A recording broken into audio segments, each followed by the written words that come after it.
Dzień dobry. Chciałem Państwu zaprezentować Stoevera Model 4. Może najpierw przetestujemy jego funkcję, zobaczymy jak to wszystko działa. Papier mamy wciągnięty.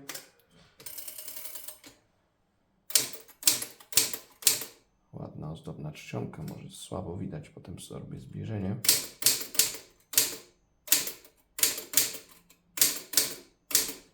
Tak, po lewej i prawej stronie klawiatury mamy przycisk zmieniacza.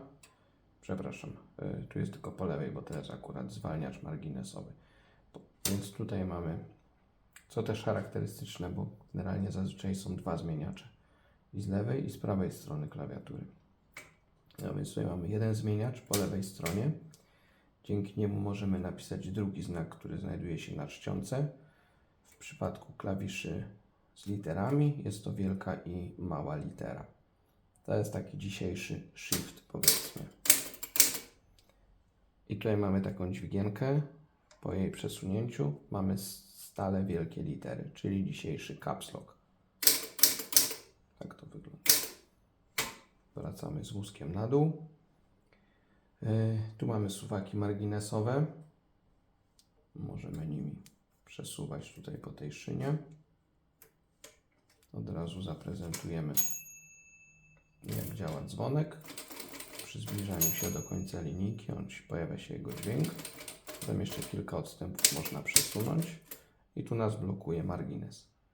Po wciśnięciu tego klawisza mamy zwolnienie i możemy dalej pisać. Generalnie najczęściej najlepiej mieć maksymalnie rozsunięte te suwaki marginesowe w lewą i w prawą stronę. Tutaj mamy przycisk cofacza, który pozwala nam na przesunięcie wózka w prawo o jeden odstęp.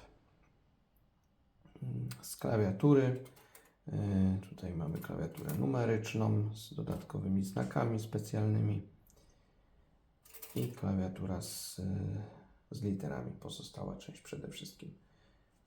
Z prawej strony mamy dźwigienkę i z lewej. Ona służy do ręcznego przesuwu taśmy w jedną stronę.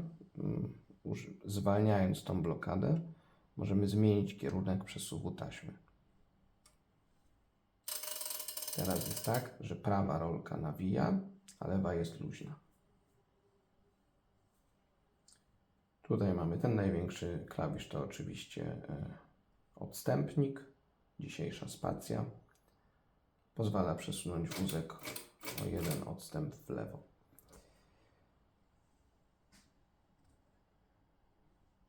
Dobra, przesuniemy, albo może zostawmy jeszcze papier. Tutaj ta dźwigienka, to jest zwolnienie docisku do wałka, pozwala nam na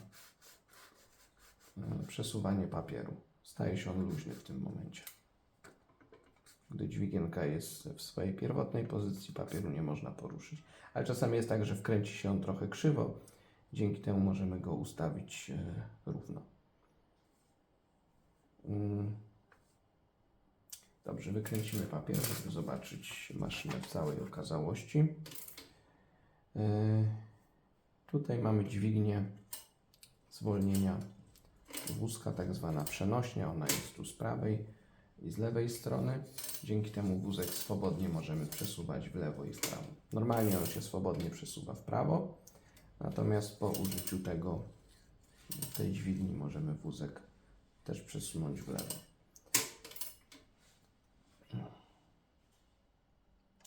Jeżeli chcemy pisać od nowej linijki, czyli dojedziemy do końca podczas pisania, to używamy tej rączki. Przesuwamy wózek, automatycznie wałek obraca się o pewną ilość odstępów, a o jaką ilość odstępów to definiuje tutaj dźwigienka wierszaka. Może się przesuwać o większą ilość odstępów, a może o jeden. Ona tu jest chyba 3-stopniowa. Raz, 1, 2 i 3. Tak, to mamy to. Tutaj mamy jeszcze taką dźwigienkę. Normalnie przesuw wózka jest sprzężony z takim kołem zębatym, więc ten wózek przesuwa się o dany stopień, o ząbek tego koła. Natomiast gdy przesuniemy tą dźwignię w tą stronę, to wózek przesuwa się, że tak powiem, liniowo. Pozwala to na bardziej precyzyjne ustawienie wózka. Dobrze, obejrzymy maszynę z każdej strony. Proszę zwrócić uwagę na te zdobienia charakterystyczne właśnie dla modelu numer 4. Stosunkowo w niewielkim nakładzie produkowany. Ten konkretny egzemplarz ma numer seryjny 8299 i jest z 1908 roku. Tutaj mamy takie duże koło zębate z pokrętłem.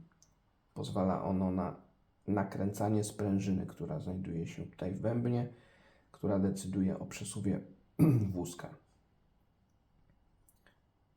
Charakterystyczne jest tutaj połączenie tych elementów niklowanych, zrobione tu odświeżone na wysoki połysk, oryginalnie też tak to wyglądało, z czarnym, głębokim lakierem typu fortepianowego. Tutaj mamy taką ruchomą maskownicę na czcionki.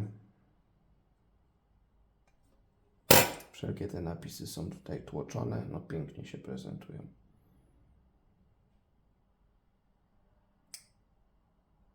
Egzemplarz wyprodukowany w Szczecinie, w dzisiejszym Szczecinie, bo wtedy było to miasto niemieckie, zwane Stettinem. No generalnie chyba tyle informacji na temat tego egzemplarza. Zachowany w pięknym stanie. Zachował się również kufer sygnowany, niestety nie ma go tutaj. Ciekawa szmatka sygnowana z napisem Stoewer. Zmierzymy jeszcze tą maszynę, żeby wiedzieć. Jest to dosyć duża, majestatyczna bryła. Najpierw może zaczniemy od głębokości. To jest jakieś 39 cm w zaokrągleniu, no 38,5. Wysokość maksymalna powinna być tutaj. To jest około 27,5 cm. Szerokość maksymalna będzie przy gałkach wałka. To jest 38,5 cm.